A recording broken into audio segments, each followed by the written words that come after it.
That does look really good. If I don't say so myself. Good for you. And I look like, well. I'm married for like 19 years. I've held down a stable job. You poor soul. I'm an Aquarius. I like talking about my feelings. He does. There's no question there. Foot massages, neck massages. Like, as long as you want to watch some football or something I'm into, I will massage whatever you want for as long as you want, as long as we're watching what I want to watch. He's describing his Tinder profile. I'm pretty sure. I was going to say that I've read that Grindr profile. And then I realized I was going to be admitting that I am on Grindr. And I just want you to know that if my wife asks, we have a monogamous, straight, closed marriage. Well, yes. Asks. Right. Yeah. My mother asks. If my mother asks. Oh, my goodness. Hi, Mom. I'm on TV. Awkward.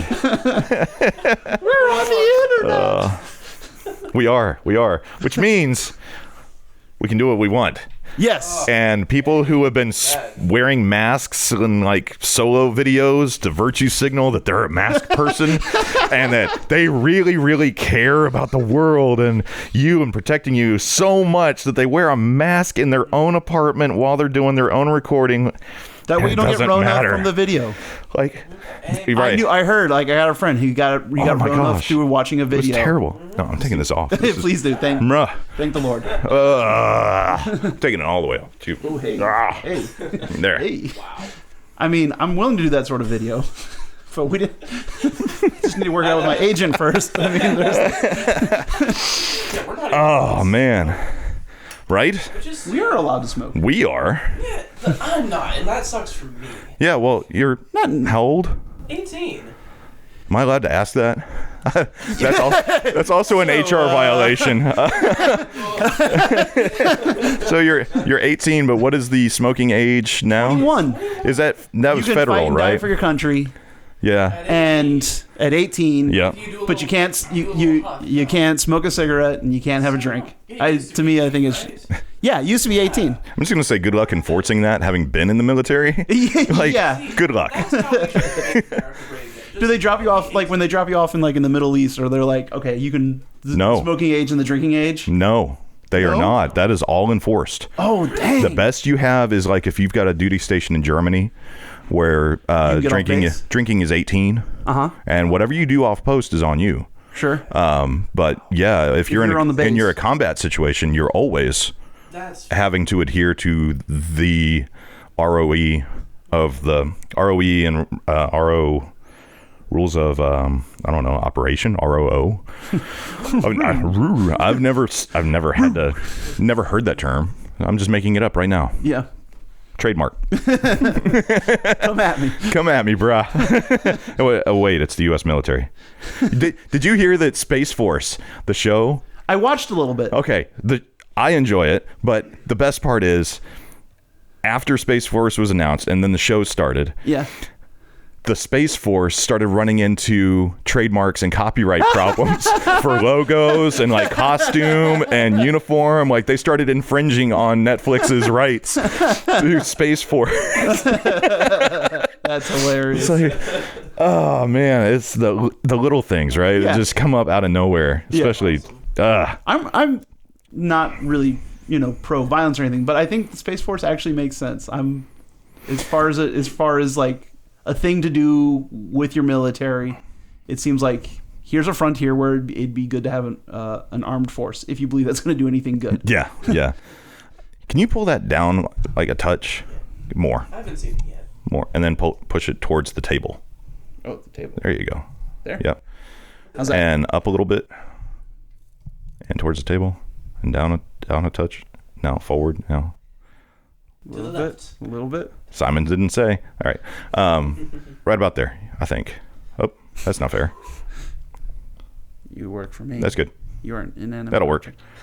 Yeah, you got to be smart. 2% smarter. That's all you got to do to be able to defeat anything. Be 2% smarter than the thing you're working with. I'm screwed. Oh, man. So this is whipping my ass. Wasn't going to say it, but I was definitely insinuating. we should like catch everybody else up. We're having a great time. Welcome, Hey, Internet. Atreyu. This is your second time here. That's right. Awesome. And I know thanks. It's nice to have you again. We're always so overly cordial to each other. It's kind of funny. No, yeah. But you do it better. Thank you. Oh, you're welcome. Try. Oh yeah, I mean. Oh my gosh, get a room. This is my father. Hey. This is Chad. This is who we talked about. I had actually flubbed at one point when you and I were talking because I said, I think we were talking about something during Chad and I's podcast, and then I went, no, he and I haven't done a podcast. And then I said, I called him out. I said, you better get your butt down here. I brought him. I wrangled him. I mean, it is your van. True. Technically, you're, well, Legally, no. we're going to say, In spirit. yeah. In spirit. It's your van that we do whatever we want with whenever we want. basically. Better days are coming for you, son. This is my father. We're not there yet. Sure. Sorry. This is my father, everyone. Yes. Yes. We've lived together. Hi. He birthed you? Yeah. Hang on a second. I have a that's very another wide story. set. No heavy flows. We're not going there. We're not doing some Mean Girls right now. Seen that SNL skit with Chadwick Boseman, where it's the first man to get pregnant? Guys, that's actually a really good skit. You should watch it since you're on YouTube right now. Like, stop watching this. Yeah. Go watch that. There's something better. Saturday Night Live is paying him to promote. Oh, I wish. That'd be fun. No, it's No, not. clearly not. No. No. Tulipping. I mean, if you want to, I mean, that is the way to do it, right? It's like, hey, that sponsor I reached out to turned me down. Right. It's a shame because they missed out. This other sponsor picked me up and happens to be your top rival. Right. Man, I wonder if they could make a deal that would make I've me got switch Jaguar on the teams, phone right? right now. I mean, if you want to go ahead and close it, I'd be happy to hang up on them. I'd much rather close this with you. Chad is in sales. Yeah. And he's joined us here today. It's nice to have you finally. It's good to been be. It's been since ever. You've never been here before, right? I haven't been to this house. Yeah. This is new. It's really, you got a nice place. Thank you. Appreciate that. Hopefully I can hang on to it. Support them on Patreon. And my sister and their children. Yeah. So this is my brother-in-law and my nephew, to be specific here. My wife's brother. Where was I going with that? My wife's brother and his son. And you've got how many kids? You got 5 kids. I'm a professional creator. Yeah, apparently. And you went to art school effectively too. So I went. No, it wasn't an art school. It was Messiah College. It's like liberal arts. But yeah, my degree is in theater. arts. He said liberal arts. I said art school. Yeah, but an art school like implies like it's like a BFA at best, you know, or a MFA type, like, or they're doing sculpting. I mean, they did do those things there, but you could also get a useful degree as an option, like communications, yes, or family planning, basket weaving. We didn't have basket clearly weaving. you didn't do the family planning thing. We did Well, for the you first. planned for lots. Go forth and multiply, man. Yeah, absolutely. First commandment. I'm on it. Or second commandment. I'm still. Or is it second? I think the first is take care of the earth. I don't know. Whatever. The one where you master go the earth and get your wife foster pregnant it. a lot. That one. I was a fan of it. Apparently. Yeah. I'm still catching up. I'm at 3 with us so far. Yeah. Yep. Yeah, and they're wonderful. Yep. Trying to catch up. Yeah. It's nice to have is that something? I mean, like, are you thinking large numbers? We always talked 5. Wow. Yeah, we always talked 5. Crazy. It's never been the fact that we're even considering less right now is new. And that's just because of track record for the intensity of the labors and the major risks that seem to be snowballing. They're getting bigger every time. Yes. And it's like, I don't want to be a widower. Yeah. Sure. But I mean, it also just kind of depends on what sort of birth plan you're looking for as well. I mean, there are other. I mean, as you're aware. So like, but there is, just in terms of size. How big was Charlie? Should I not have said his name? No, you're fine. Okay. Yeah, I don't mind. We should That's probably put fine. down lines, things that we're not allowed to talk about. So It's the it's right there above the wall switch. yeah. Yeah. Right. Yeah. All of those. There are no lines. No, there's nothing. Really? It's a People blank. say that. Blank. There's a blank white wall. You'd be surprised. I mean, we'll record it. It'll be genuine, and it might be the first one we ever edited. Yeah, just being honest. You get the mouth dub. So I mean, are you just talking? Is it just like the size of the child, like how No. big the baby's getting, or is it just like the difficulty of the labor? So like the umbilical was wrapped around his neck at one okay. point, and it wasn't showing up in the ultrasounds. Wow. So and then like with Sonia, she was breech and we couldn't tell. Right. I was there for that one. Which was crazy. Yeah. You know, that was 36. Not at the labor And you part. got to think it's 36 hours of labor. Yeah. Oh yeah. Including the cesarean, the emergency cesarean for. Yeah. Or it was near 30 hours of labor, I think, for Mira, and then it was also in that neighborhood, I think, for Charles as well, and that ended up being a cesarean too. Mm-hmm. So it's like, and it's always the rush. It's always just, oh, we got to do this now. Yeah. And Oh, sure. the first time around, we ended up with like a team that was just so competent. They were perfect. They were friendly, understanding. They were accommodating in a lot of ways emotionally, like through the, oh my gosh, you've done 34 hours of labor and now your dreams of having a natural birth are gone. Yeah. Like whatever that is. Like they were okay with that and very skilled. Right. Like they were cool, calm the whole time. No worries. When we went back the next time, and I won't say which hospital it was, but they were in the Had word process of hospital in the name. moving from one building to the new building that they had. Most of the A crew was already at the new building, getting everything set up, making sure everything looks like it should, inspecting things, kind of test running some stuff, that kind of thing. So we had the B team, Right. Personality wasn't there. like third shift B team. Yeah. The personality was definitely Runs a nice hard. actually there. Like they personality wise, they were okay. Okay. But They competency- were tripping over stuff. They were bumping into each other throughout the OR. I mean, I heard things drop. I heard there was just a disarray would be the They hadn't word. had a lot of snaps together. Apparently not. Yeah. Or maybe they had, and just because everything was it was being in the process of being moved. Right. Like all their cheese is in the wrong place, you know? Right, It's like everything that we expect to be here, it's like you're fumbling going, "Oh no, it's over here. Let me get it." Yeah. And so there was just this sense of panic. Thankfully, I think Heather was pretty doped up for most of that.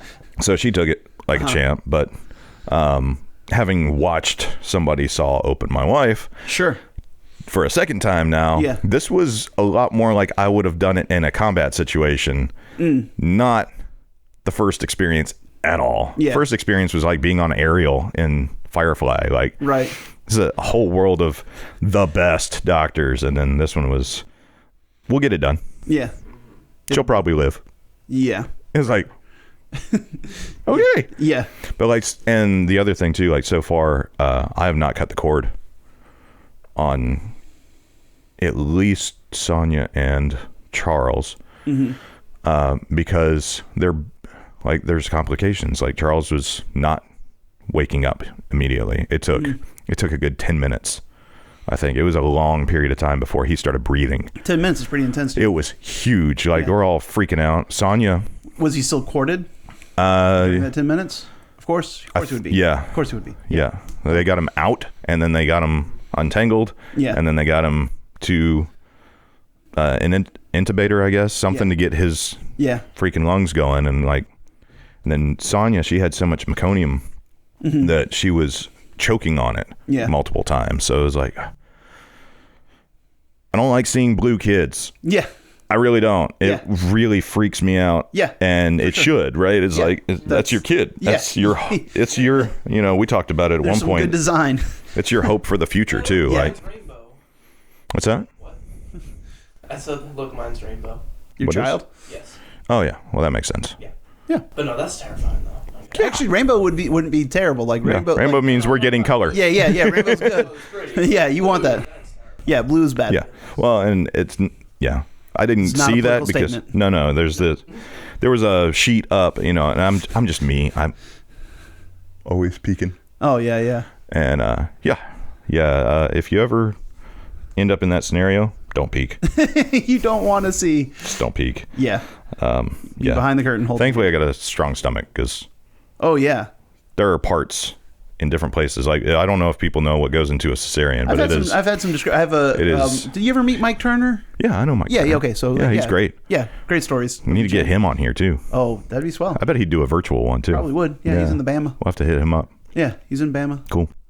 But Mike Turner was talking about. Oh no! I mean, just like so, you'd get the C-section stories, and you'd see the Oh yeah. Even when it goes they're well, not as right? funny as you think they would be. Right. Speaking of which. Segue.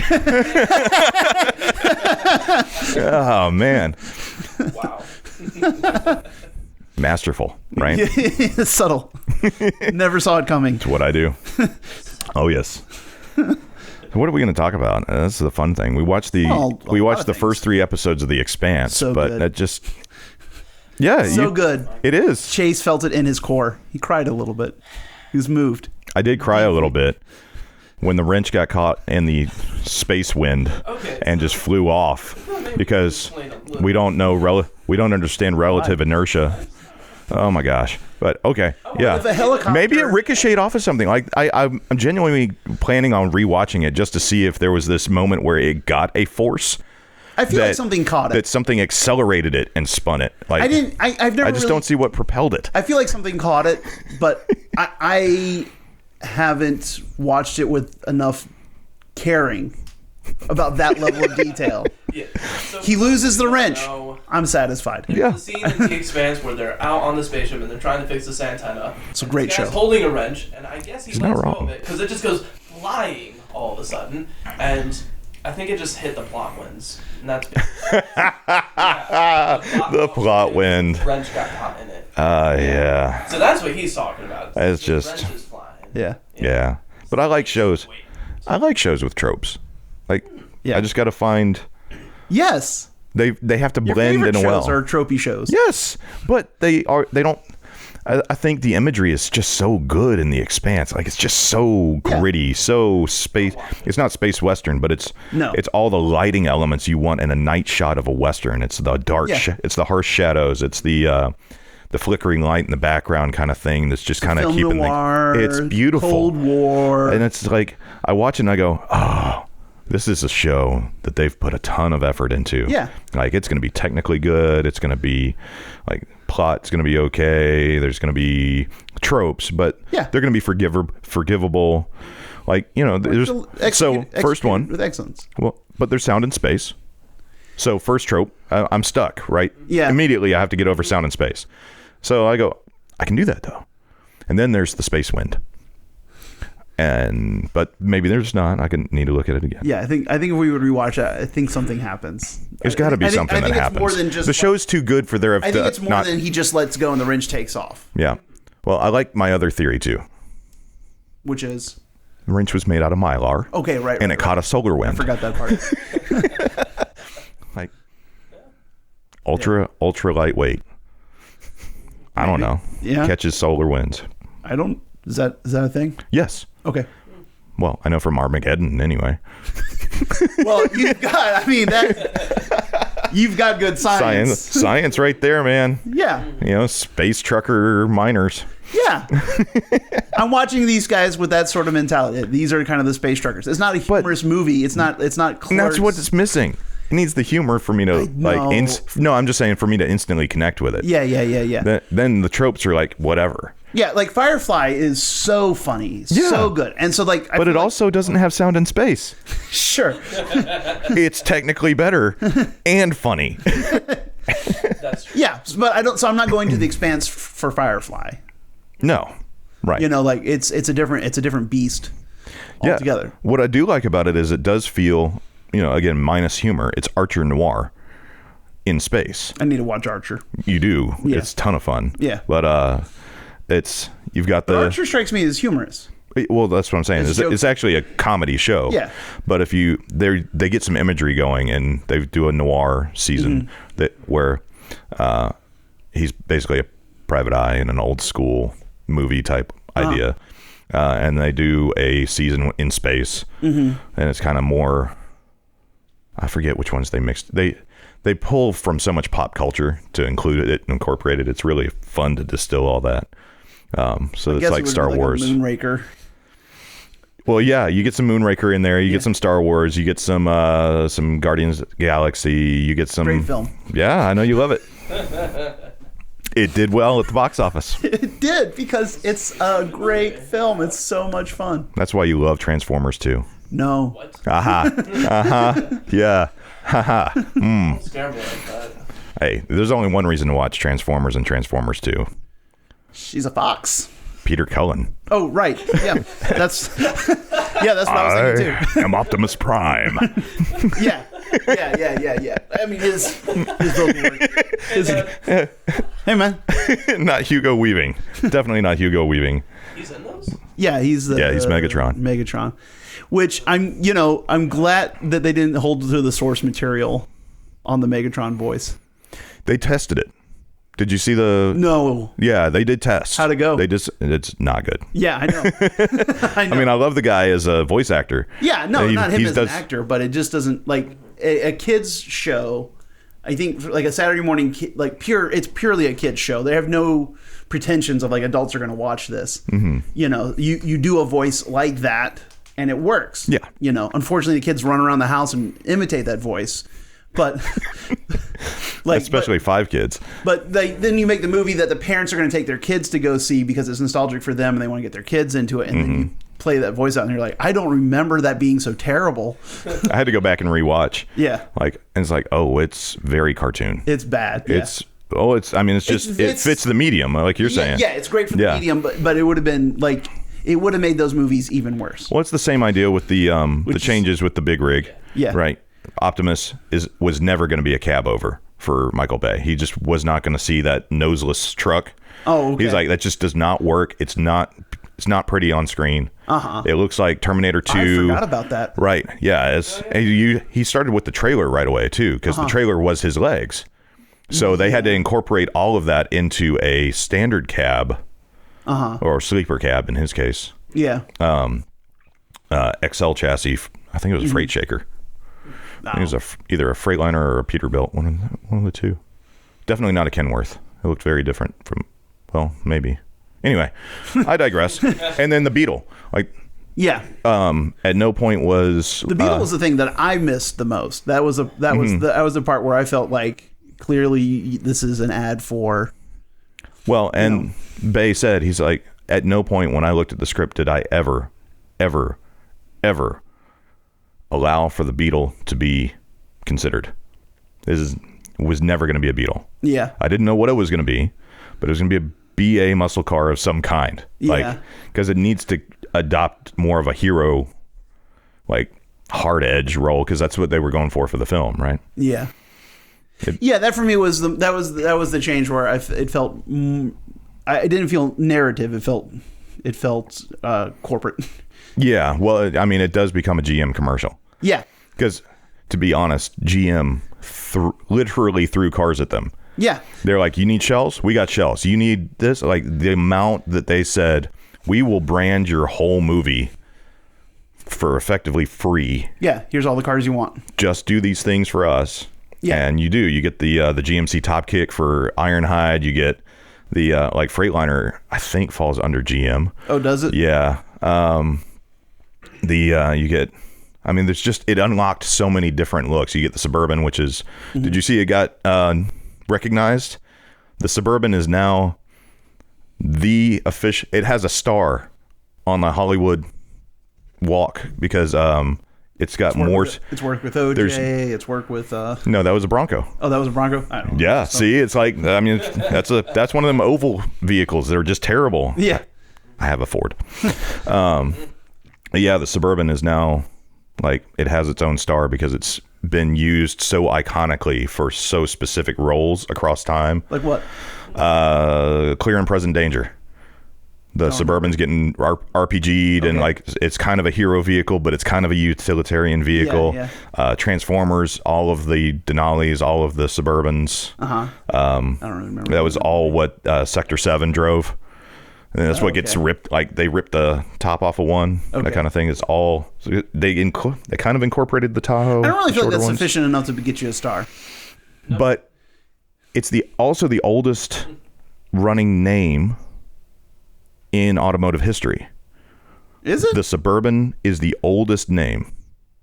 Older than like a... That is still in production, that has been produced continuously. We're talking 1920. There was an international travel all Suburban. Sure. Yeah. But I mean, okay, so like for a Hollywood star on the walk, like, is there a star for Sharks? I'm sure there will be. Because, there's going to be some activists somewhere. There's a lot of movies that Sharks have been in. That's a really old design. Sure. Like it's long standing. It's a really storied. Like, but now you're degrading a living organism to a truck, and that's not going to work. Because there's been a lot of movies that feature trees. I feel like trees need a Hollywood Again, star. living organism. What about air? Yeah, we should have an air one. They featured a lot of air in a lot of films. It would be ironic. Yeah. It would definitely be ironic to put that in California, though, with all that smog. Yeah, true.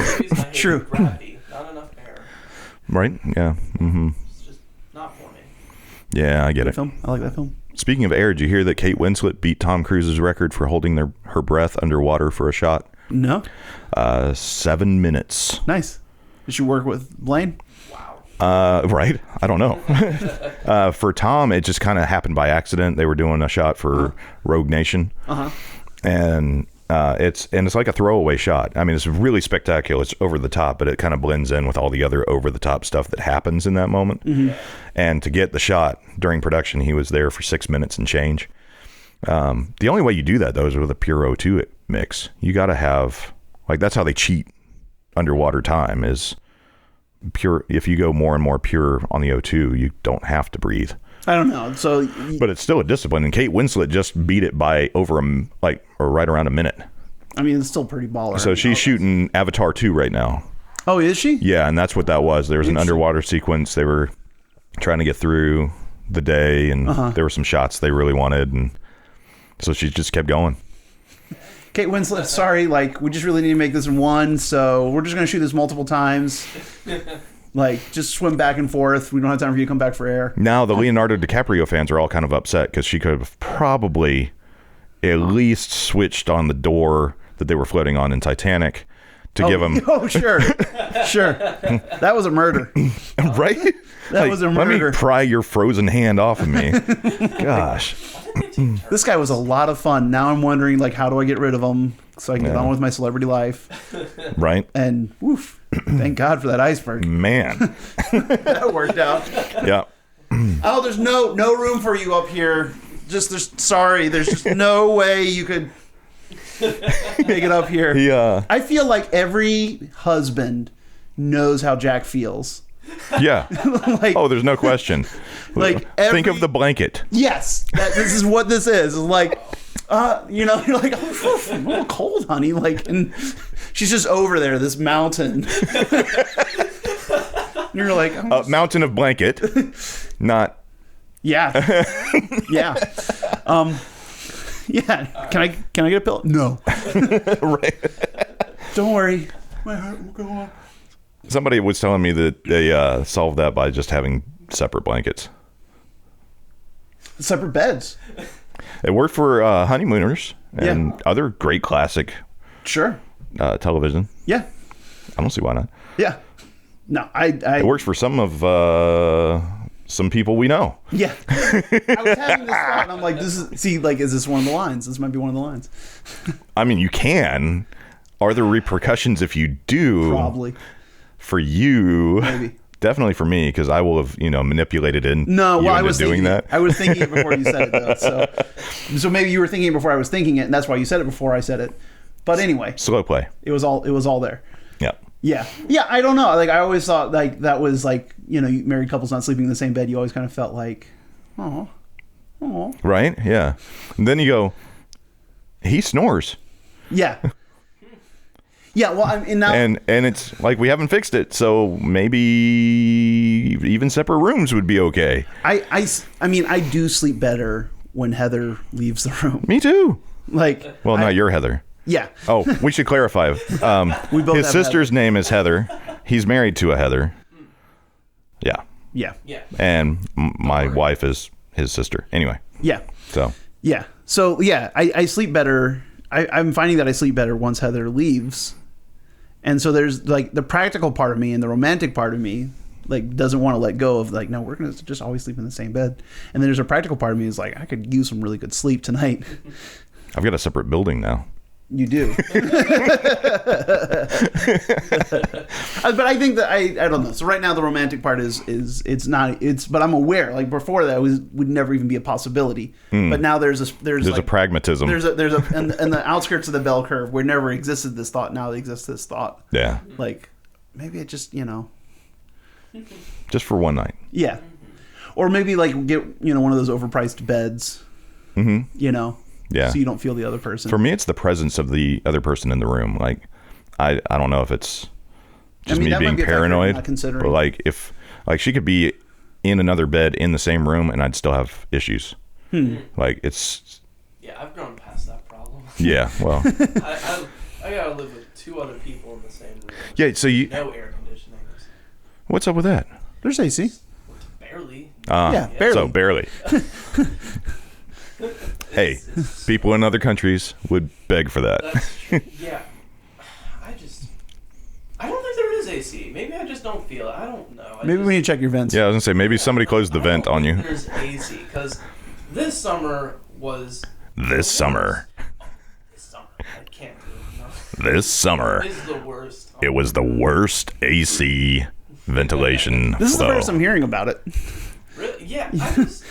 It's not so bad that I'm gonna complain about, but it's an inconvenience. There's a fun. Obviously false. If you rewind this film about 30 seconds ago, you will see where actual complaints were happening. Yeah. The fun part is I'm glad I'm seeing the bonding here. Yeah. I'm glad I'm seeing the bonding here. It proves my brother's theory that he heard, right? Of if you really want a father and son to talk, start a podcast. Yeah. I think that's also an SNL skit. It could be. I wouldn't be surprised. It's pretty good. Yeah, I should watch SNL more. Should you? It's okay. I was just saying that to be polite. I mean, they have good stuff. Bill Burr was on, and I died whole time. That was great. Everything you want Bill Burr to do at an SNL hosting, yeah, he did. Yeah. He's like, oh, this is. I see I'm offending some people in the room. Maybe I should. Yeah, there's that moment. There's that flicker where he's like, I could pull it back. Nah. And he dives in. He just like full send. Yeah. No, it was fantastic. It's like, oh, the white women. Let's pick on the white women. Oh, it was so funny. Your Gucci booted. You throw your Gucci booted foot over the rail into being oppressed or something like that. I can't remember. Yeah. Oh man, this is why I'm not a comic, especially not a comic that steals materials. I was gonna say Mencia. He's such a dead concern. Yeah, it's kind of fun to just kick that horse at this point. Like the feud between him and Joe Rogan for so long. Yeah, man, it might as well have been like WWE. Sure. Oh my goodness. Sure, that would have been a great fight. Right. Really short. A very quick one. Very short, great fight. Not all squash matches are bad, No. That's why I like watching all the droid slaughtering in episode 1 of Star Wars. It's like, the droids never have a chance. Yeah. And there's just a certain satisfaction I get out of like, droid slaughter. Yeah. On to the next one. Yeah. And same thing with proper fights. It's like the Seth Petrozelli fight is a favorite of mine. I haven't seen it. UFC 100. Uh-huh. He's like off balance, falling backwards. Uh-huh. Totally overwhelmed by Kimbo Slice. And he throws this like kind of punch as he's falling back into the cage, and it knocks Kimbo out. It's like, and it happened in seconds. It was a very quick fight. Was it just was the punch in like just the right place? Yeah, he hit one of the knockout buttons. I gotcha. It's you know where the knockout buttons are? It's worth knowing so that you don't get hit in them. It's the temple, around here. point of your jaw, right around this area. Yeah. Yeah, soft spot on the back end if you can catch it. And then the soft spot on the back? Right, if you can. Well, you're trying to punch this. if you can get a little bit of that. Okay. Like if you're coming around with a hook. You want to kind of catch the back of that. Yeah, if you can get that whole thing right in that point of the jaw. Okay. And then side of the chin. Side of the chin. Not dead on in the chin, not underneath, but right on the corner. Side swipe. There's just something about it that neurologically, I guess, blood flow wise, I don't know. It's something just, you're done. I mean, it probably gets so close to oxygen flow, you know? Maybe at least partway. I don't know. I don't think so. Most knockouts are not due to oxygen flow. It's going to be It's blunt trauma to the skull. well, it's that and disruption of blood flow. Well, then it's probably pressure because jaw connects to skull, fist Yeah, connects to but jaw, you connects to can knock people out by punching them in their femoral artery too. True. It creates a hiccup. Just like right here In the blood, leg. yeah. And like Yeah. you catch the And- inner thigh. Yep. So instead of going for the nut shot, You go for the. you slam the inner thigh. Yep. Too much to ask for both. And it's a special Yes. forces tactic. I think quite Punch a often. femoral artery. Yeah, because it just Sounds nasty. same with the bicep. The artery under the bicep, it won't knock you out, but what it does is now your whole arm is like dead. So like I mean, probably they did teach us like some like just like single like finger strikes like in the armpit. Yeah. That will like numb a side of you, not forever. But No. If it numbs you for a second in a fight, good night. Yeah, they did that in Ip Man too. Oh yeah. But yeah, where it's like Donnie Yen versus the bull, and he's not allowed to use his kicks, so he just has to use his fist, and he aims for his arms. He just hits him like in the biceps repeatedly. Yeah. And it's what wins him the fight. And I love that series. I did so see much. two. I did see two. I don't remember it. that Two well. is the one with Tyson, right? No, that's three. Is that 3? That's why I didn't see three. I was like, Okay. I'm good. I liked the. The shark has been jumped. I messed up, but also I think I kind of did it right because then it set the bar appropriately. I watched the one that doesn't have Donnie Yen first, and that's it's a story about his childhood. Okay. So, Child. yeah, sure. It would be child Ip, man. Anyway, Ip boy. I get confused. What's up, Yeah. boy? Anywho, man child. It would be man child. Master man. Yeah. Before he was man Ip, Yeah. because they swapped the surnames. Oh, is that a thing? Yeah. Yeah. Yeah. So Ip is the last name. Yeah, it's Man Up. Oof. Well, you can see why marketing. Yeah. We're gonna do this. Yeah. Yeah, But a video essay those about how those movies are perfect for writing Superman.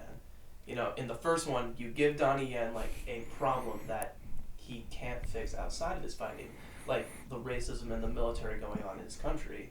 Kind of like if Superman were to try and fix world hunger, like that's like a fight he can't win. I feel like Superman could fix world hunger. No, but like they had a whole comic series. imagine how fast he could fish. Yeah.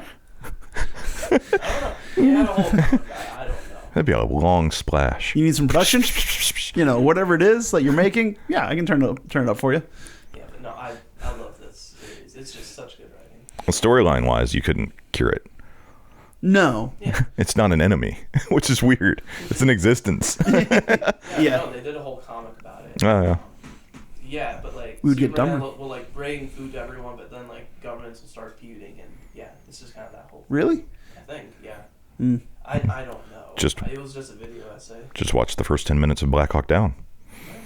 They're dropping rice, dropping food supplies. Warlord shows up, shoots everybody trying to get it, takes over it, and then they can't do anything about it because they're not getting shot at. Yeah. That whole sequence. Yeah, It's like, hey, welcome to the UN, where Yeah. we give food to warlords. Not with intent, but What actually it happens? just kind of happens this way. Well, I think that's always the complexity. Yeah, well, if being good, or if having good intentions and executing those good ideas without it being thrown in your face was easy, Yeah. there'd be a lot less problem in the world. Yeah, for sure. Yeah. For sure. I mean, I think, you can honor, like, you're trying to do good. I recognize that you're trying to do good, but we just got to think this through a little bit more. Yeah. So we can actually achieve your goal. Yeah. It's the hope. And a lot of times we fall short of that. Never. Get to the feel good part and call it a day. It is my favorite, taking a hard segue here, my favorite scripture is Romans 3:23. Yeah, for all. Yeah, it really takes the pressure off of that day that you fail. Oh, Because you're still one of the crowd. Like, for all have sinned and fall short of the glory of God. Like, you just sticks for me. It's like, oh, I've already failed. It's over. Like, Yeah. it's already failed. So now I just can do the best I can with what I've got. and I feel so much better about it. It's. I think for me, like 323 just kind of leaves us in a tragic state. Like on its own, if this is the Toto picture, like it's just a tragic state. Like we all suck. This sucks. We're gonna suck. We're gonna keep sucking, and this is the state that we're in. Yeah, you could become very nihilistic if you just use only that without including the fact that Christ comes in and redeems it's us. Probably the Joker's favorite verse too. You know what I'm saying? Yeah. Yeah, but for me, like 1 John and the idea of like anyone who says he's without sin is a liar and the truth is not in him. But if you sin but confess with your mouth, if you confess that there's a path of forgiveness, there's a path of redemption, like that is more important than the all have sinned end of it. Well, I mean, they're kind of hand in hand though, because there's no need for redemption if you consider yourself golden. Yeah. Well, it's not good news. Like all have sinned is not good news for me. Like that's not good news. That's like, yeah, great, thanks, wonderful. Yeah. Good news is like, but wait, there's more. Right. Yeah, we're gonna stop here. Yeah, we're just gonna stop here and not tell you that there is good news to go with. But that redemption is possible. Like that if you come clean, if you step into the light. If you're faithful to work at that, if you're faithful to walk in the garden and work in the garden, that there's redemption. Mm-hmm. Seems to be. And then odds are when you're transformed by following Christ, that's what you're going to do. Like working in the garden is one of the things that I think gets flipped back and forth is, one of the things I see get flipped back and forth is, people will say, well, that person's not acting in a Christian manner. And for this reason, they're not Christian. Oh, and it's like, that's terrible. Well, doing certain acts doesn't make you a Christian. Correct. Being a Christian inspires certain acts. Yeah. And I think that's a big, important clarification that gets lost in a lot of discussions. I think you start, I mean, you have to start with identity. You have to start with who am I in Christ? What am I worth? What is my value? What is my identity? And then you start to if I am this superhero, if my kids see me a certain way, if my wife sees me a certain way, if God sees me a certain way, like there's a desire, like I want, there's the possibility of I want to live up to that. I want to live in accordance with that. And the scripture does rightly call out people who are in name only, and I don't think God is deceived. I don't think God is like, well, you did say that one prayer. Well, that's settled. That kind of, I don't think God is deceived. But he's also, the most often repeated scripture of the Old Testament is compassionate and gracious, slow to anger.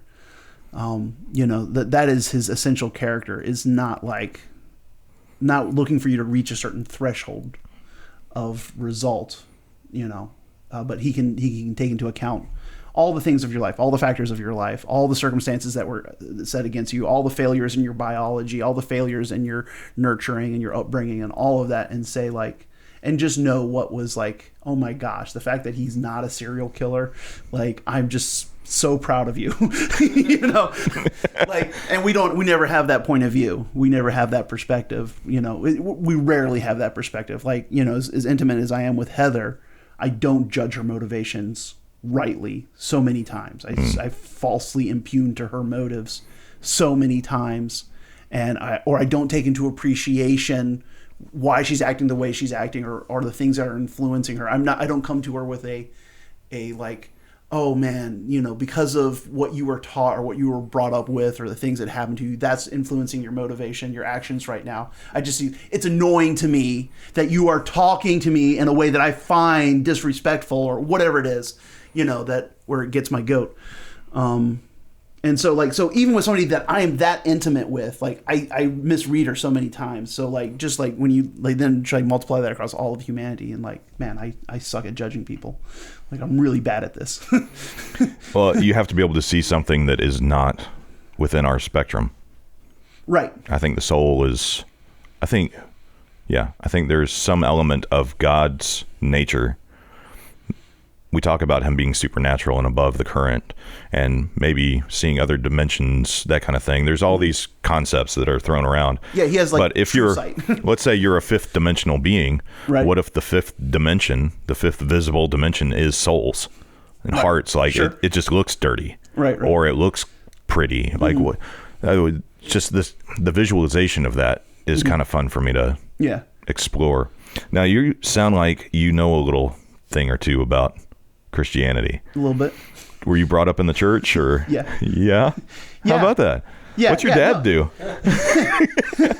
He makes his bread slinging the word. And he's head pastor at Ingleside Church in the Norfolk, Virginia. So that's and he wasn't always doing that. I remember the times before that. But yeah, I mean, he's always been kind of a ministry-minded fella. And mom as well. And so, I was raised in the church, and all of that, said my prayer at 4. But I mean, it was a genuine, like, I think some people say the prayer at 4 and they're just kind of like repeating words. But it was a genuine experience for me that I still like look back at and like, I feel like a genuine connection with God in that moment. I mean, obviously there was some of it was like the candy of heaven is great. The rod of hell is bad. Like there's some of that immaturity of a 4-year-old for certain, but there was definitely a genuine moment of connection with something beyond myself. Whatever traditions or faiths you come from, I feel like in that moment I connected with God, and that was a genuine thing for me. And then going as you go along, you kind of make it for you continue to make your faith your own.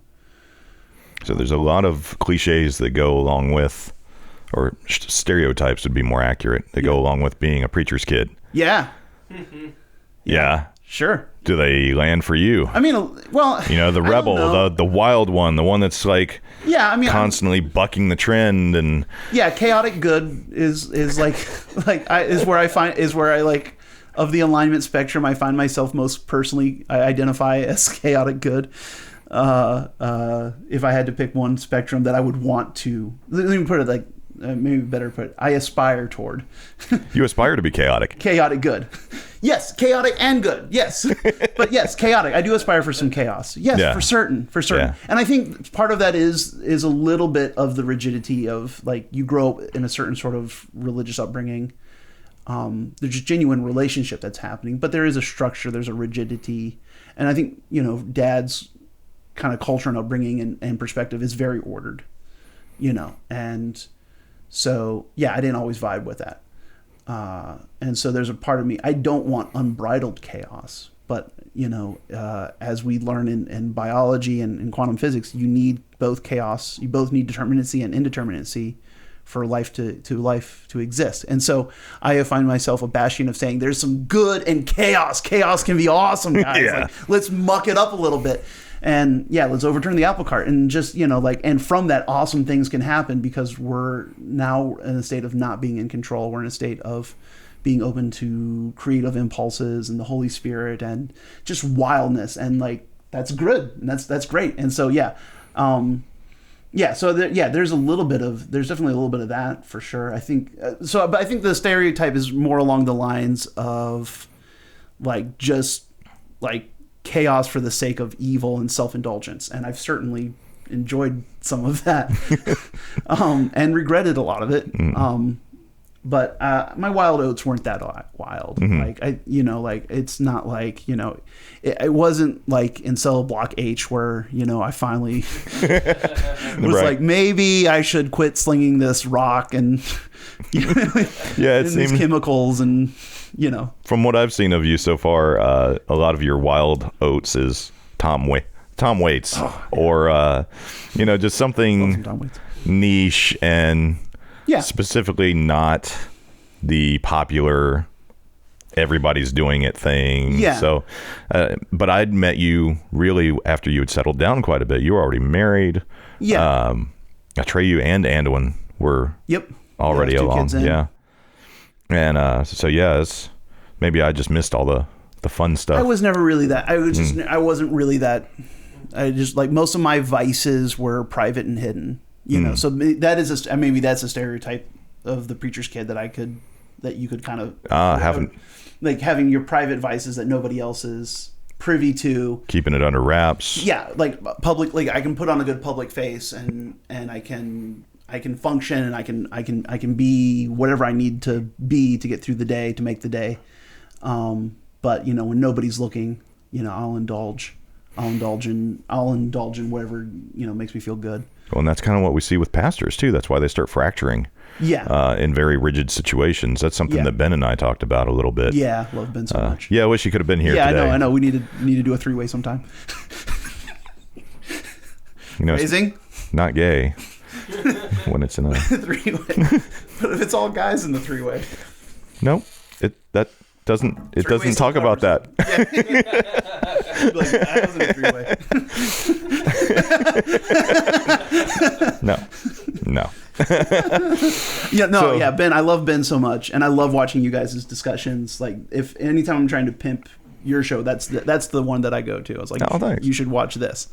Thank you, Ben. Yeah, this is the best of it. I love you. Yeah, I love watching you guys talk because I feel like you both wrestle for truth with humility, and I feel like that's pretty rare. Well, that's why it's so cool to have you here, because you're like the third musketeer, and we're never together. Pathos. Yeah, you'd be pathos. Yeah. I like saying pathos just because it's pathological. Yeah. I think I'm clearly Aramis. Clearly. Probably not. I'm not Charlie Sheen in Serial. That'd have to be. Well, listen, don't start there. There's only one Three Musketeers. I'm sorry. And it's got Chris O'Donnell in it. I have a candy bar that's before that movie in terms of being the Three Musketeers. It comes in a silver wrapper and it's empty on the inside. And that has got more Three Musketeers in it than anything. Kiefer Sutherland's good. I was gonna say if I'm not Aramis, the moment I said Aramis, I instantly started thinking it was what's his name from Lake Placid and Bicentennial Man. It's Oliver Platt. Okay, that's who I thought it was, but I thought, like, that's such terrible casting. There's no way that he'd actually. He was awesome. I loved him in that. I mean, but it is a Disney Three Musketeers. I know. You cast Tim Curry as the villain, so you're set. It's a good movie. The end. Tim Curry's in it. It's good. It's entertaining. I'm not gonna say it's not entertaining. But there was one that had like Gerard Depardieu as Pathos, and that was fun. But that was Man in the Iron Mask. Oh, that was Man in the Iron Mask. That was Man in the Iron Mask. Yes. Oh no. Yeah, and he's brilliant in that role. I watched that in the theater. That's how long ago. Jeremy Irons is Aramis. I watched both of those in the theater. That's how long it's been for me to see either of those films. I saw Three Musketeers in theaters. I remember going to Pizza Hut. It was like my birthday. I was like, yeah. Well, I would have been 10. Yeah, it's a good birthday. Right around there. Yeah, Pizza Hut and Three Musketeers in the theater. Yeah, that's awesome. It was a fun day. Yeah. What did they have? What arcade games did they have at the Pizza Hut? Oh, you still had Pac-Man. It was the one in Kempsville. Right there at Indian River in Kempsville. Yeah. I think it's long gone now. It probably is. Yeah. Or maybe not. I don't know. Maybe not. I don't remember. We should ask Sam Sansalone. Yeah. Yeah. Yeah. He'd be in that neighborhood. Mm-hmm. I think it still might be there. I don't know. For me, like the Pizza Hut, the glory of the Pizza Hut was also the arcade action. Like going to the Pizza Hut, like getting the pizza, like your greasy pepperoni pizza, and a pitcher full of mouth sores. Yeah. And then dropping quarters in some Double Dragon or Bad Dudes or Pac-Man or Galaga or X-Men. That was the one that I would probably donate the most quarters to. It was it was a pizza that had like X-Men in it. Oh, you were set. I don't remember Kemp's River Crossing having that. It might not have had that one. The one they had military. The one that they had was actually set aside in the carryout section. Yeah, if you remember. Yep. Yeah, and all I remember is Pac-Man, maybe Galaga at one point. If we wanted to do arcades, we were going to Chuck E. Cheese. Oh man, I mean that was Where was that one? That was off of. There was a Chuck E. Cheese off of Lynn Haven. Yeah, it was the Lynn Haven one that we typically went to. We would go there like once a summer. My uncle would spring, like, God bless you, Uncle Lloyd, if you're out there, because it's so many great memories Yeah, for sure. of going. Thank you for other things too. Of going to Chuck E. Cheese as a kid and just be kind of turned loose, like actually enjoying the animatronics because I was of an age where why not? Yeah. You know, and then hitting the ball pit and then like just spending an ungodly amount of quarters, like feeding a machine and playing some video games. Those were some good. See, this is why we get along so much. Yeah. This is why he's such a gamer too. I mean, Yeah. I just like hearing you guys talk. This is great. What was See? better than the Chuck E. Cheese was the Flipper McCoys. See, I never got to do that one. I thought the putt putt and Yes. the putt putt Chuck E. Cheese was good, but as I got older, like I didn't care for the animatronics anymore. I noticed that the pizza was terrible, and they wouldn't let me in the ball pit anymore. Well, you were 20, Yeah, well, guys got to get a date somehow, right? That should be a gay bar name, the ball pit. the ball pit. That is a great gay bar. Just own it. That's done. Anyway, sorry, moving on. Getting a date made me think of that. So. I was say, like, man, this is not what I thought you meant by swimming in balls. Man, it was a good time. Wow. Yeah. Oh man, finding that like thin layer of urine on the bottom, Oh, yeah. where it's like sticky at the bottom of the ball pit. And you're like, why is it sticky down here? Wait, that's what. Oh my gosh. Oh, yeah. I mean, it's something. It's something. It's somebody's It's like usually- food or beverage or somebody most likely peed their pants in the ball pit Or puke. No, for me, Yeah, that was too. the play place. from the like terrible pizza That and the pitcher full of mouth sores. take liquid I can. remember the one time you took us to Chuck E. Cheese. So terrible. And So then- much and regret. then the Don't take moment- your children to Chuck E. Cheese. And then we come back home, we're like, oh, we had so much fun. And then I heard Mom say to you, like, oh, how was it, sweetie? And you were like, I'm never doing that again. Never. Never.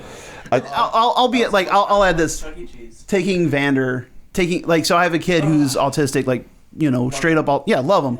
Yeah. But no sense of boundaries, no sense of like space. And so like if somebody else is doing something, he just gets involved, you know, so like somebody's there like playing whack-a-mole and he just comes over and starts, you know, like going, you know. Shows them how it's done. Man. Yeah, if somebody else is playing a video game, he will push the person out the side to start doing the thing. So He's God, better now. he's better 7-year-old man. now. 7-year-old Vander at Chuck E. Cheese Yeah. as a single parent with Well, you weren't a single parent, I just but you meant- were there on your own. Yeah, Heather was off. Heather had like gone home to Maine for I can't remember what it was. There's something up in Maine that was going on, so she went up to Maine, and I had the kids, and I was like, I'm going to be a hero dad, and we did Chuck E. Cheese, and whoo. Well, Well, that's why Mr. Gaddy's is fun for me, because you don't have the ball pit. Mm-hmm. That's an element of the chaos that I think really, once you remove that, it becomes much more manageable. Like, you know, at no point do you have to wonder, yeah, he's probably in the ball pit. Mm-hmm. Or he got kidnapped. But he's probably in the ball pit. Yeah. I should go check. I'm going to get in trouble with the staff again. Well, I mean, I'm just looking for my kid. if this helps you to be more comfortable, you know, I've found out they won't let you get a table for one at Chuck E. Cheese. That's good to know. Yeah. That is really good. I was a little pissed off because it ruined my evening's plans, but I was also like, well, okay, I guess there's probably some good things about that. What that's doing is that's fostering cooperation among the pedophilic community. It's just fostering, like, now they have to team up, right? can you imagine how So bad. a table for one is at Chuck E. Cheese? There's also that. Can I have the pizza? Are you sure? I'm like, what's wrong? Hey, I heard You- it was your hey. birthday today. You call in social services, like, I'm afraid for this person's life. I really think they're going to hurt themselves. No, I know it. They tried. They ordered the pizza. Can I get a pizza cutter? How much do you pay No. Chucky to go to the VIP room? Right? This is the No. No. But somewhere, I'm sure there is now. It's on a cruise. It would be a cruise ship thing. Chucky's Yeah. Anyway, purging that image from my brain. So let's bring it on back. Cass and we're back. So I had 2 questions. That's why I'm kind of stuck right now. One was, Only took us an hour. yeah. Well, hearing Chad talk about the experience or the different approaches between his dad and him. Yeah. And then seeing you kind of dance between the two, it seems like. Do you feel like because you guys, like, you're within a block of his parents. Yeah. So you're always around each other. You're seeing the good, the bad, and the ugly of the father-son relationship all the time. So seeing the 2 different styles, do you feel like that gives you an advantage and that you get to draw from 2? Yeah, it's so good. I get to be like this double agent. Sometimes. Chaotic good? Oh yeah. Neutral. Not. Neutral. Hopefully. No, I don't know. I just Chaotic neutral. I understand Neutral. both of them. Like on one side with Papa, you used to call him Poopa. Hi. I wonder how that came about. I don't remember. I just remembered hearing that was the thing, and I was like, okay. Everyone says I was trying to say Grandpa. I think I was trying to say Peter. Like Peter, Poopa. Like it makes more sense to me. I don't know. I mean, it's worth encouraging. Yeah. Yeah, but no. So It did seem worth encouraging. It was fun to. I will say it did make me laugh. sometimes.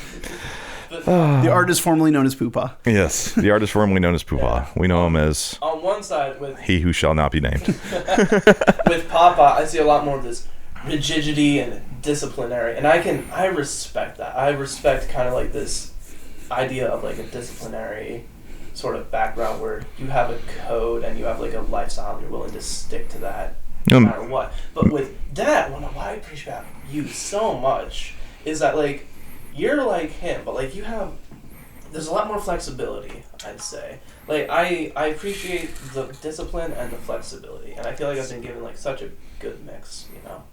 So yeah, like Well answered. We won't let you dig yourself a hole. It's a dangerous question. I like that. But I mean, it is. I see the same thing when I come and visit. It's like there's a reliability in the order that you can be creative and not have to worry about the other things falling apart because they're all part of a nice machine that's running, right? But then on the flip side, machines get stale and old and should be innovated now and again. So you got to have the chaos to jump in and shake it up a bit. And it's not that either one are stuck 100% in their personality types. It's just kind of if there's an average across time, he's a little more chaotic good more often. And I think your grandfather is a little more discipline's the wrong word. He's ordered. I'll just say ordered. Yeah, that works. He's got good systems in place. Yeah. And they're worth keeping because they've been around for a long time and they have got him this far. Like, why would you knock him? Well, I think so. I'm not trying to. I think sometimes that it's also an antidote to just if you're not necessarily like I think him and I have similar brain types in some ways, you know, and so to get this thing to work so that it's productive and creating something, it does kind of require like I'm going to lay down some rails, so that the train can run. Yeah. And having kids is certainly like you recognize more so the need for some order. Yeah. Because there's so much chaos. You know. Number one. Anytime I hear child psychologists speak on the number one thing that kids need, other than the obvious safety and caring parents, consistency. Yeah. At least a meta consistency across time, right? They can count on these rules being the same. That's one of the reasons why when you set a boundary and say, no, you can't do that, it makes them upset. But it's also making them far happier and more at ease across time because now they know that's the line. Yeah. Living in a world that you don't know anything about with no lines. Yeah. It's just that's actual chaos. Pure chaos. Yeah. Yeah. And I don't want to be in that. You need both. Yeah. I think it's good to know, like, here's why we're doing it like this. to the extent that you can comprehend it. Like, I'm explaining this to my 5-year-old special needs child. I know he's not comprehending much of it, but at least I'm attempting to articulate to him, like, there's a reason we're doing it like this, and this isn't, like, it's not... I think the thing that's always worth checking, like, is like, where is this thing coming from? So, like, I feel like I'm parenting better when I'm checking my own motivations, my own reasons for, like, am I just annoyed and hungover, or is this actually, am I sacrificing something for their benefit at this moment? Like, am I just asking them to shut up because I can't handle chaos? Or am I trying to teach them something? Am I trying to give them something? Like, am I motivated by love versus just, it just creeps up. I think every parent, when you have a child in your life, there's just so much chaos that comes with that. And so it's good to not be operating on a place of desperation where you're desperately trying to regain some control over the chaos that you've just invited into your house, and you're actually motivated from a place of, I don't need order for the sake of order. I need to give you tools to make it through life and skills that will help you to not be annoying to the rest of humanity. And it's not just because you're annoying me, because if you're annoying me, you'll probably be annoying to somebody else. Right, and that's useful to know. Like, as a kid, you want to know what's annoying so that you don't do that, and people actually want to have you around, right? Yeah, for sure. Mm-hmm. Do you feel like, because you do some home church stuff too? Yeah, not as much as we used to. Yeah, so you've gotten involved in ministry at different times and different roles for different purposes and aims. Yeah. Some Bible school too, right? Like some actual... No, not really. I mean, not just classes, like at Regent, right? Yeah, I mean, I took a semester of intro classes. Right. While trying to, like, do, like, a part-time ministry, full-time job. Yeah. And it just was like, this isn't working. Sounds like chaos. Yeah. Sounds like chaotic good. Well, I was reaching beyond what I didn't know how much I could give. And I found out that was more than I could give. But it was neat to see you start moving in that, trying to get a disciplined... I'd still love to do seminary. Right? Yeah. I mean, just for the... I mean, like... I'm so sorry, but I have to read these books. Yeah. I have to expand my knowledge of something I love dearly. Yeah. And I and just to be surrounded by people that have, the intellectual wherewithal to have those sort of conversations and who can appreciate the nuance and are willing to think dangerous thoughts. Yeah, you get in trouble for some dangerous thoughts from time to time. Yeah. And I think people label them as more dangerous than they are, or I'm being hoodwinked. So that's always a conversation I'm having in my head. Well, I think... If you're not willing to explore the danger, then what's the point? Oh, I'm willing to explore the danger. The question is, am I buying into something that's dangerous because I think it's not as dangerous as it actually is? I think if your goal and your aim is danger, then that is dangerous. Mm-hmm. Like if your aim and your goal is to be controversial, then that is dangerous. That is a problem. Mm-hmm. I'd like to think that my goal and my explorations and my ideas have not been in pursuit of that, but been in pursuit of truth, and been in pursuit of the wild places that God would take us outside of maybe the lines that have been established by tradition. I hope that it's never been just for the sake of controversy. Because that's a purely selfish motivation. Yeah, Chris Voss talks about never liking something so much that you wouldn't take something better, and I think that's kind of an approach. Mm-hmm. If you had to sum it up, that you and I and Ben and Atreyu, we all kind of seem to move in as well. Is like, this is good. Yeah. My understanding of God and Christianity and taking care of each other and these ththings, it's good. Yeah. What more can I know? What more better? What's more better? Yeah. And I think, Ben and I would, I at least at one point, I don't know if he still does, but I'm pretty sure he still does, would probably disagree about God's knowledge of the future. Like a bit. Maybe. I don't know. I haven't pinned him yet on that. We're gonna do a Calvinism freaking discussion one day. Maybe that's the one we should do together. That'd be fun. That'd be a lot of fun. We disagree. I think we would disagree on that topic. Sure. But I think I respect him enough to like recognize his love for Jesus, and that's what he's centered on. I'm trying to work this thing out.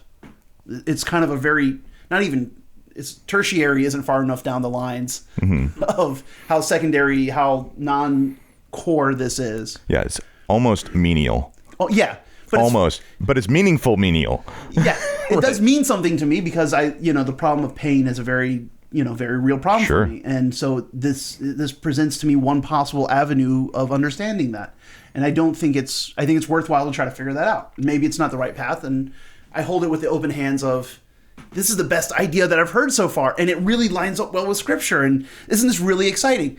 But Ben and I could have that conversation. You'd be like, I feel like you're compromising on this, and I feel like you're mitigating this verse, and but I'd be like, oh no, but you're mitigating this verse, and whatever. We'd have that conversation. Yeah. But it would no pitchforks, no torches. No. No, well, I need to excommunicate you. I'm afraid. Right? Well, it would be honest, loving pursuit of truth, I think. Yeah. Truthful understanding. And for some context. And care for each other. Because, and I think that's always, like, if you're having a conversation and the most important thing you could do right now is be right, you're doing the conversation wrong. Absolutely. Yeah. Find the right. The thing is being right all the time. Jesus was right all the time, and he can convince everyone. So the goal... Great guy. Yeah. Nice guy. Yeah. They killed him. So the goal of a Very sad. conversation isn't to be right. It's to learn. Learn what you can. Yes. Take everything you can. If your goal is to be right, then you're not learning it correctly. Yeah, I think that's what he's saying there. Yeah, you're missing the most fundamental truth. And for some context on what you were talking about as far as pain and difference between Calvinism and Arminianism and Molinism, for that matter. In the weird place I'm at. Yeah. Well, yeah. You're always in a weird place. But the idea is we're talking about God's ability to know every single thing that's going to happen in the future. And which I affirm. His sovereignty. I'm not trying to start it. We're actually way out of time. Okay. So I'm not trying to start it. This is definitely sampling here for the future. But so the idea is there are some, we're just going to very low res this here. Yeah. Calvinists seem to believe in general, if you're a 5-point Calvinist, that God already knows everything and God engineered it.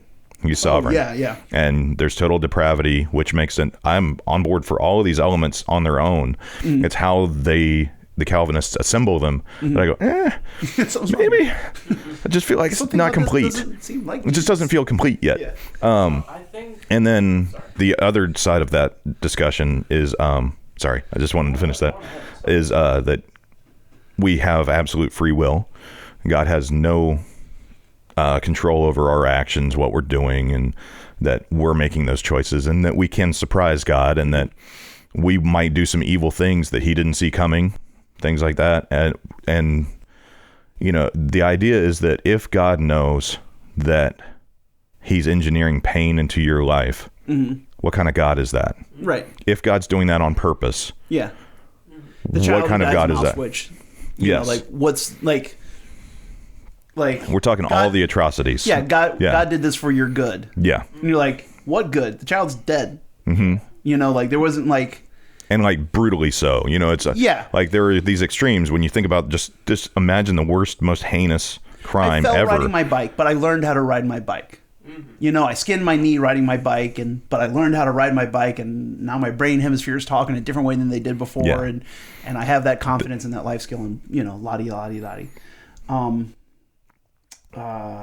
But with the kid who dies in Auschwitz, you're like, what's the payout here? Right, because everybody around that kid has pain that they carry forever, and that pain transfers. It's just and so on and so forth. It's just terrible. It's just like I could come up with a better plan. That's where, right, and that's where it becomes. That's the counter is, well, then you be God. Now you're upset that you're not God is kind of the problem, and it's like I'm upset that God is not better than me. I think there's a compromise. That's right. And that's, it's a big discussion. This is why it's raged for, since what? Yeah. how long has it been for Ever and ever. predestination? Well, yeah, I mean, predestination versus free will. And then, well, sure, yeah, that goes back a while. Yeah. And then, but like since the '90s too, there's kind of been this idea of the open future, which is that all possibility, God knows all possibilities. So God's knowledge of the future is exhaustive in the sense that He knows every single thing that will come to pass and the probability of it coming to pass, and all the inflex points that are heading toward it. But in all of that complexity, there is still genuine choice. Ben Shapiro calls it the play in the joints. Yeah, and that's what I agree with. Like, he sees all the possibilities, just doesn't know which one it will be.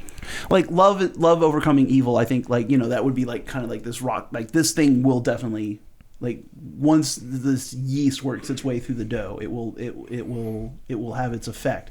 It's just the question then becomes, how long is it going to take? And so the cry, oh Lord, how long, becomes a question that it's a thing that He's also crying back to us, like, right. Oh humans, how It's long? like, how long are you going to keep making this choice? Yeah. Yeah, I think there's great points in Scripture for argument there. I think I've mentioned it a few times recently as 1 Samuel 8, when Israel asks for a king, effectively asks for government. And God says, this is what it looks like. You don't want this. Bad. You're asking for bad. And they go, yeah, we want that. He goes, no, Samuel, go tell them again. Like, we're talking running in front of the king's chariots. Your kids will be running in front of the king's chariots. He will take 1/10 of everything you own. He's going to create war on your behalf. Perform services. Yes, your daughters will be performing services. Like, this is not what you want. And they go, yes, we do. Please give it to us. And he goes, okay. Yeah, and that's, I mean, our capacity to influence things. Yeah. But God messes His hands and says, like, God still is willing, like, okay, you're going here. This is a terrible thing. Here's the best way to do the wrong thing. Yeah, that's something that you and I have talked about quite a bit, is the idea that He meets us at our stupid consequences for our stupid decision. It's like, well, you've only got so many plays you can make now. Yeah. Now that we've taken this off the table, how about you do this? Yeah. Right. Yeah. Which is kind of like, you see that in chess. Like, I know we've been playing chess quite a bit lately. Yeah. And thinking about how God would see, like, God doesn't have to will your moves to come to pass for Him to see that it's going to happen. Like, you are the person that does this strategy. I see what's going to happen in 9 moves. Like, it's in all likelihood, all probability. It just makes sense for you to do this. Yeah. And then also, as the chess coach, he says, all right, well, you mucked up. You've lost your queen. You got no payoff for it. Yeah. Now you're going to play chess without your biggest weapon on the board. It's going to be hard for you. You're probably not going to make it, being honest. But I see a way through. And thankfully, Jesus is going to come back and give you your queen back. But till then, we're going to make the best. We're going to do the best we can with what we got here. Oh, gosh. You missed it. The Prestige. Yeah. That's what John and I roasted the most in the last episode. No, he says it's Nolan's worst film. Oh. Yeah. So I mean, it's not one of the best. I'll see you there. It's early.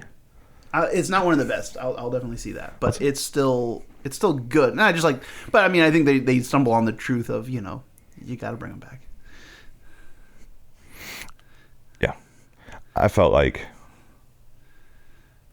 I never really felt connected to Hugh Jackman's character and his motivation for what he was pursuing. He wasn't. I feel like he wasn't as dark as. Yeah, he's happy looking. Like, how does that work? Yeah, and I don't know that Hugh Jackman can look that dark. I don't know that that's like in his wheelhouse. Yeah. I mean, even his Logan, is cheery.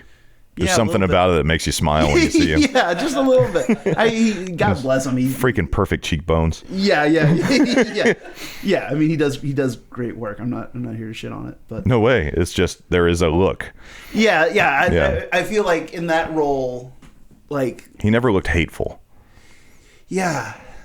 Bale pulls off hateful, but in that one, I thought he pulled off the wounded artist look so well. And I think that's part of what cool. they were trying to kind of put out there. Like, there's this guy that has all the panache. Yeah, and all he's got all the delivery, and all the stuff, and you got this other guy who looks like the antisocial kind of miscreant, who, but that in reality, the guy with all the panache is kind of the dark one here, and this guy is just purely devoted to his craft, and the purity of that. So in a way, the casting helps to send you down the wrong road. So it should have just been Tom Hardy.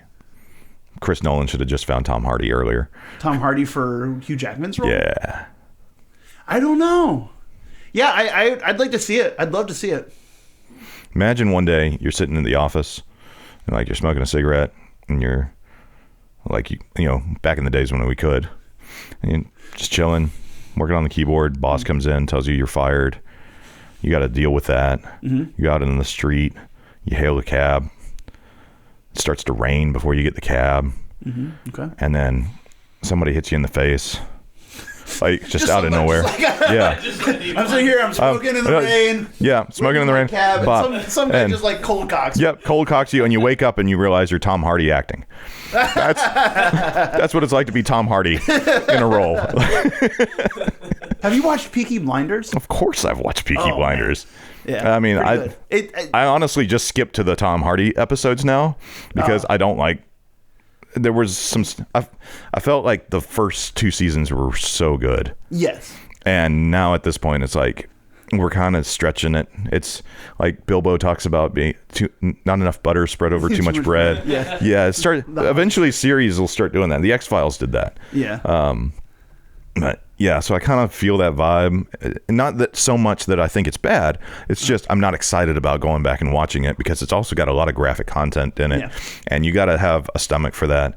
And there's got to be a payoff. Like, I don't need this in my head. I'm passing along. Yeah, The Field. Oh, I loved The Field so much just when like, the Red Hand got a hold of him. Oh yeah, okay. Dude. Yeah, great. Oh, like yeah. That's how you end a season. Yeah. Oh my gosh, you could have. I think the series ended there. As far as I'm concerned, I felt like the series ended there, which makes sense because he kind of gets an awakening. He gets a new chapter. He decides to really strive for something. So it does come kind of afresh and an old story that kind of died there. I mean, the last season I watched felt like it ended halfway through the season. Ooh, gotcha. Yeah, but Cillian Murphy kills it. I mean, that dude. 28 Days Later is the first thing I saw him in while I was in Iraq. Yeah, of all places. So that's how long ago it was. And he's still getting work. He's still getting work. He hasn't changed. He's still the same gauntly looking figure that he is. He's a little. His like 28 Days Later to Peaky Blinders is so much more haunted. Yeah, agreed. Like, he's still haunted in 28 Days Later, but like the depth of that. I just think that's hair and lighting, though. Oh, I think he's just lived life more. Could be. I think that's just as an actor, you just. Like, you're pretending to be this guy. Like, if you're gonna pick Scarecrow, he was the guy. Couldn't think of anybody else to put in there except maybe the guy that always does the makeup work. Doug Jones. Okay. Like, no costume. Just Doug Jones. Yeah. He's so lanky. He's and he could do some creepy movements that would just. Yeah. All you got to do is put some straw in his sleeves, and you're good. And you're there. He was a mime, right? Yes. Yeah, he was a mime. Makes sense. Yeah. Makes sense. Mimes don't get enough respect. They really don't. They really don't. They usually get. I wouldn't know. I don't hear from them a lot. Yeah. Don't worry. They type their complaints in the comments. Oh, do they? Oh, yes. As a mime. Yeah. Because technically it's a movement, right? They're talking with their movement by using a keyboard. Their invisible keyboard. You don't even get the comments.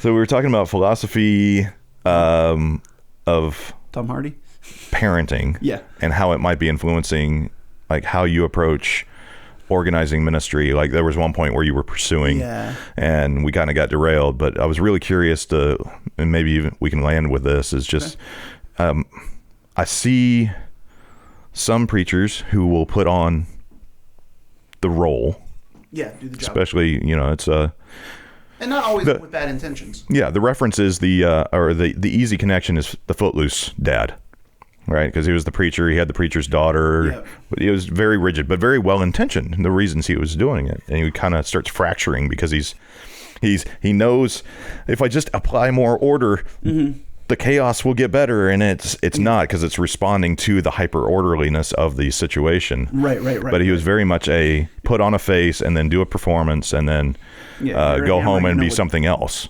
Sure. And with you, I see you kind of adopting a lot of what you do as a parent or as a mentor, older brother approach in your child rearing. And in your ministry. That's where I was headed. Sorry. Okay. Wrong turn. U-turn. Back over here. Yeah. Do you feel like that plays in much, and in what ways? And I think it helps to play one character, you know, and just to be one person. And I think people can. I think people put on the role, and not always with bad intentions. You know, I'm giving the person what they want. You know, they need somebody who's a rock, right? Who can be a rock for them in a hard place. And so, even though my life is falling apart, I need to be this rock for you. You know, while you're struggling. You know, so it's not all unselfish, and it can be quite selfless to go about it in that route. But for me and for mine, I give you what I got. I give you what I have. And what's the point of? People can tell. What's the point of hiding it? You know. You know? I guess I hang around enough prophets where, you know, it's like, you know, hey Pentecostals, you hang out enough people that have prophetic insight. Yeah. You know, prophetic vision. Yeah. Perception. Yeah. Like that kind of preternatural sense. And so it's like, what's the point of trying to be that anyway? And we all want to be fully known and fully loved. So yeah, just authenticity is just a wonderful thing. And that hopefully when I'm disappointed, you know, I'm truly disappointed. And when I'm proud, I'm truly proud, you know.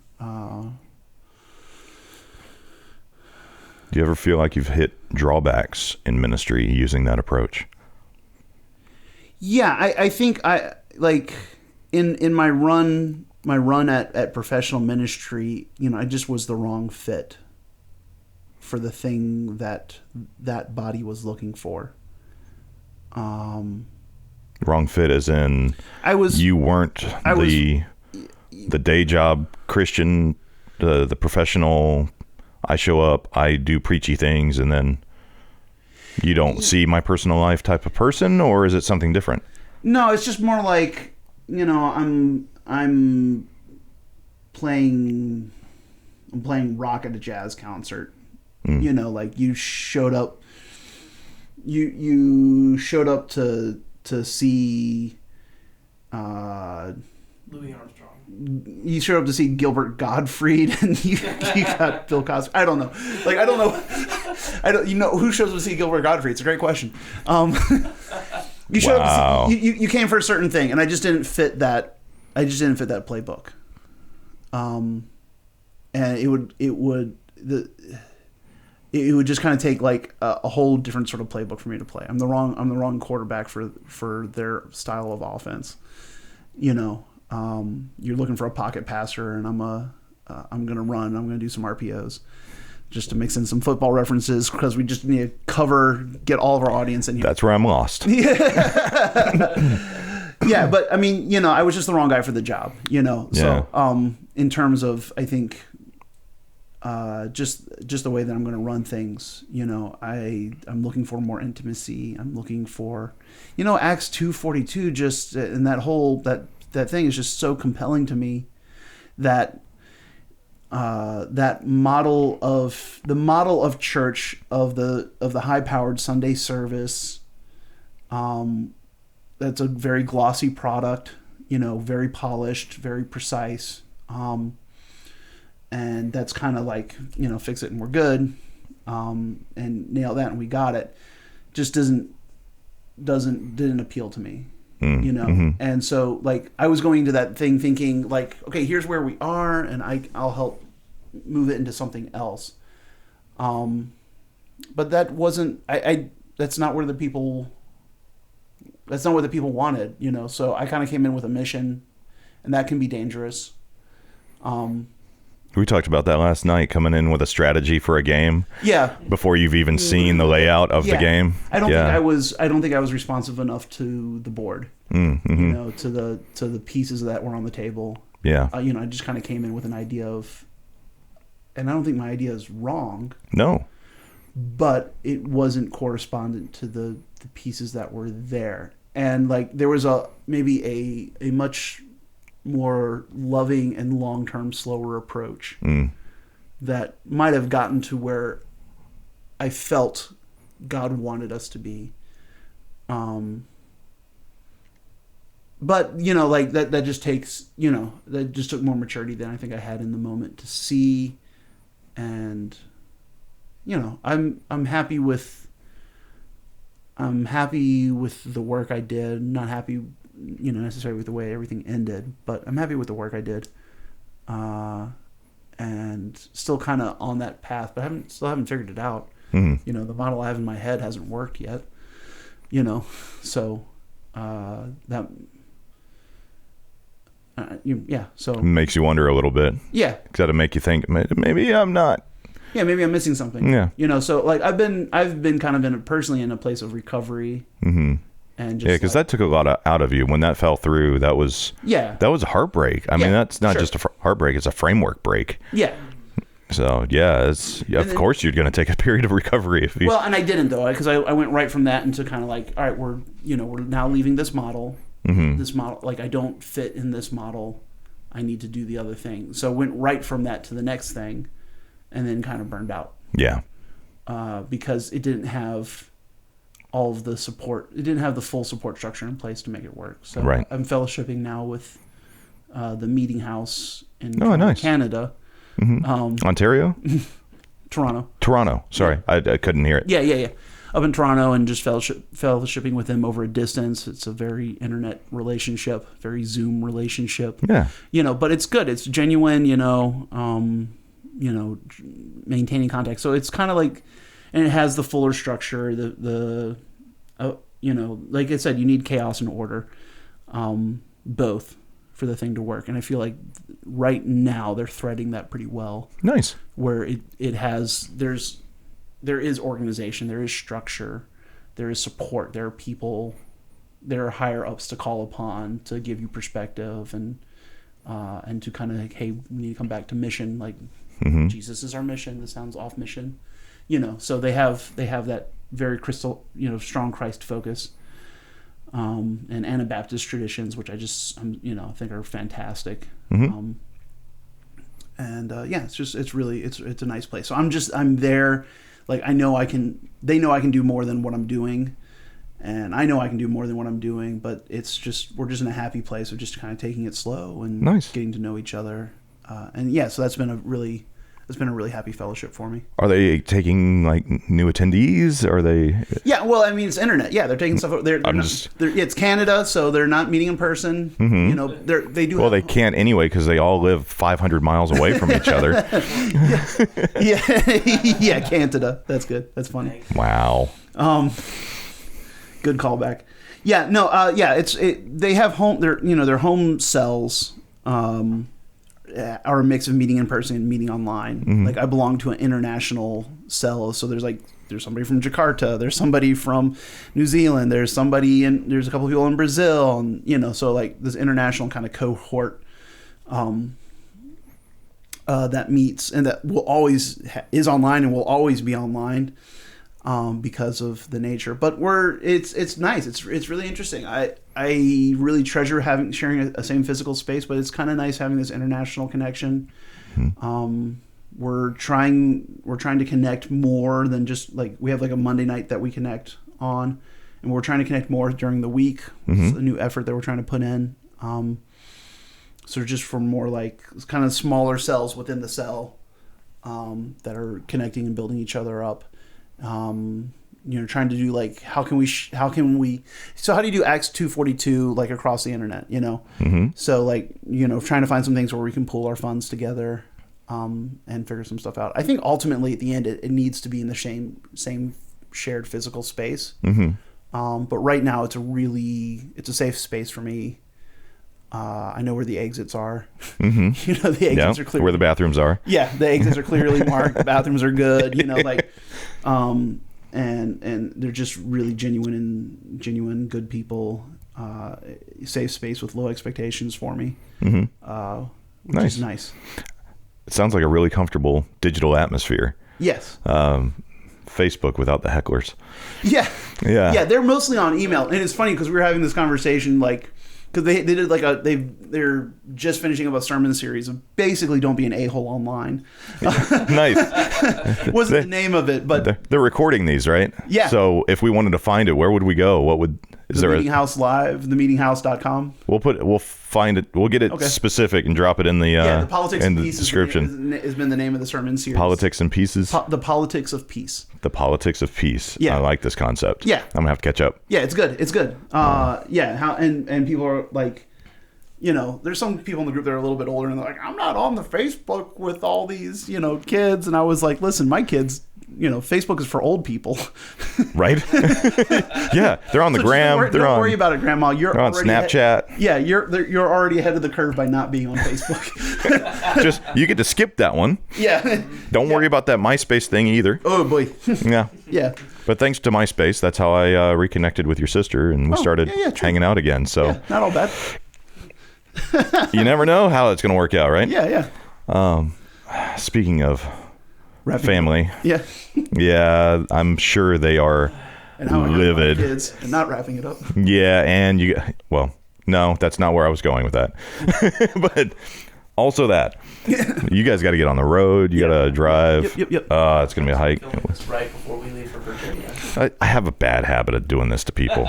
Being honest, like Josiah, Dan, and Kelly. Yeah. I mean, all of them were like, "Yeah, you getting ready to roll out." And it's like, let's do this real quick. Why not? Sure. But it's been a joy. Thank you for having us. I appreciate that you do this. Long time, first time. Big mega dittos from Northern Virginia. No, but I enjoy what you do here. I enjoy the conversations. I enjoy rediscovering that kind of the art of the long conversation. Appreciate that. Snerdly likes it too. Yeah, good. Big fan. Yeah. Oh yeah, Snerdly, definitely. Yeah, big fan. Jamie, Discount Jamie. Discount Jamie. Yeah. Nice. No, that's actually me.